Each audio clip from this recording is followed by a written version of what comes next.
اعوذ باللہ من الشیطان الرجیم بسم اللہ الرحمن الرحیم السلام علیکم ورحمۃ اللہ وبرکاتہ۔ آپ کا ہوسٹ اینڈ دوست ڈاکٹر محمد طیب آپ کی خدمت میں حاضر ہے۔ آج ہم بات خون کی وجہ سے اسقاط ٹینڈنٹ ابارشن۔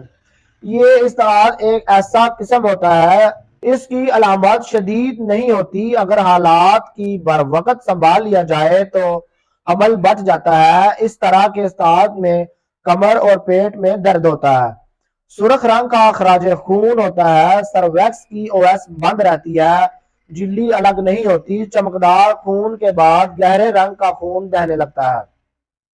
اگر درست نگہداشت ہو تو حمل ضائع نہیں ہوتا، لیکن بعض حالتوں میں حمل ضائع ہو جاتا ہے۔ اگر ایسی حالت پیدا ہو جائے، حاملہ کو حوصلہ اور تسلی دیں، حاملہ کو مکمل آرام کروائیں، مسلسل وجائنا سے ہونے والے اخراج پر نظر رکھی جائے تاکہ حالات کا اندازہ ہو سکے۔ اس حالت میں مباشرت سے مکمل پرہیز کیا جائے۔ یہ لازمی اسقاط، یہ اسقاط کی وجہ سے وہ حالت ہے جس میں وجائنا سے خون بہتا ہے اور رحم میں سکڑاؤ بھی آتا ہے۔ معائنہ کرنے پر سرویکس پھیلی ہوئی ہوتی ہے۔ اس کی علامات سے لازمی طور پر مکمل یا نامکمل اسقاط ہو جاتا ہے۔ اس حالت میں رحم کا منہ اس قدر کھل جاتا ہے کہ فٹس باہر آ جاتا ہے۔ اس میں حمل کو برقرار رکھنا ممکن ہو جاتا ہے۔ اس میں درد لہروں کی شکل میں ہوتی ہے، ممبرین پھٹ سکتی ہے، امنیوٹک فلوئڈ کا اخراج ہو سکتا ہے۔ کیونکہ اسقاط روکنا ممکن نہیں ہوتا، لیکن پھر بھی کوشش کرنی چاہیے اور مریض کو مکمل آرام کروانا چاہیے۔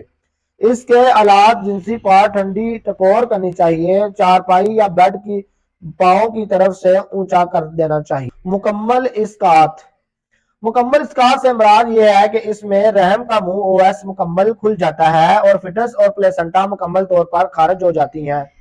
یعنی ہم کہہ سکتے ہیں کہ ولادت کا مکمل عمل ہوتا ہے۔ اس میں خون بھی جلد ہی بند ہو جاتا ہے اور کوئی پوشیدگی پیدا نہیں ہوتی۔ یہ اسقاط حقیقت میں انورٹیبل ابارشن کی ایک قسم ہوتی ہے۔ نامکمل اسقاط، جیسا کہ آپ اپنے نام سے ظاہر ہے کہ یہ اسقاط مکمل نہیں ہوتا۔ اس میں رحم میں سکڑاؤ آتا ہے، رحم کا منہ بھی کھلتا ہے، فٹس باہر آ جاتا ہے، لیکن پلیسنٹا اندر رہ جاتی ہے۔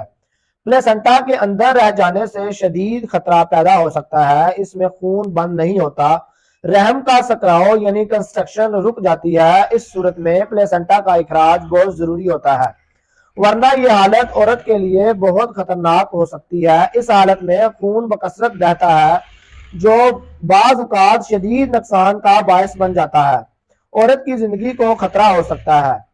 عادتاً اسقاط، بعض عورتوں میں اسقاط کی عادت پائی جاتی ہے، بعض دفعہ عورت میں مسلسل اسقاط ہونے سے اس کی عادت ہو جاتی ہے، اس کے اندر اخراج پیدا ہو جاتا ہے، حمل کے ایک خاص وقت پر اسقاط ہو جاتا ہے۔ عام طور پر اس طرح کا حمل تیسرے مہینے میں ہی ہوتا ہے۔ اس سے بچنے کے لیے مناسب علاج اور حمل میں مناسب وقفہ بہت ضروری ہوتا ہے۔ صنعتی اسقاط، اسقاط کی مختلف اقسام ہیں۔ یہ ایک حالت ایسی اسقاط کی بھی ہے کہ جو خود بخود نہیں ہوتا بلکہ مصنوعی طور پر کیا جاتا ہے۔ اس میں مجرمانہ اسقاط حمل شامل ہے، جس سے اعضاء کی سپسس کی حالت پیدا ہو جاتی ہے، مریضہ پر مختلف علامات ظاہر ہوتی ہیں، بخار آتا ہے، وجائنا سے خون آتا ہے یا دیگر رطوبت کا اخراج ہوتا ہے، پیٹ میں درد ہوتا ہے، چھوت تیزی سے پھیلتی ہے، چھوت پھیل کر رحم کی اس نالیوں اور پیلوس کو متاثر کرتی ہے۔ اس سے زہریلے اثرات مرتب ہوتے ہیں اور یہ اسقاط اکثر خطرناک ہوتا ہے اور عورتوں کی موت واقع ہو جاتی ہے۔ مکمل طور پر کیپسولر ڈیسیڈووا میں گھیرا ہوتا ہے اور یہ ایک کیپسولر ڈیسیڈووا کے اندر فٹس اور پلیسنٹا موجود ہوتی ہیں۔ اگر ایسے حمل کی بذریعہ پیشاب کے ٹیسٹ تشخیص کرنے چاہیے تو رپورٹ منفی آ جائے گی۔ اس طرح کی حالت کی مکمل تشخیص بذریعہ سونوگرافی ممکن ہے۔ اگر مسڈ ابارشن کی صورت پر ہو تو مصنوعی علامات پیدا کر کے ابارشن کا مکمل عمل کیا جاتا ہے۔ اس مقصد کے لیے ایسی دوائیں دی جاتی ہیں جس سے رحم میں کنسٹرکشن کا عمل ہو، سرویکس کا منہ کھلے اور فٹس پلیسنٹا خارج ہو جائے۔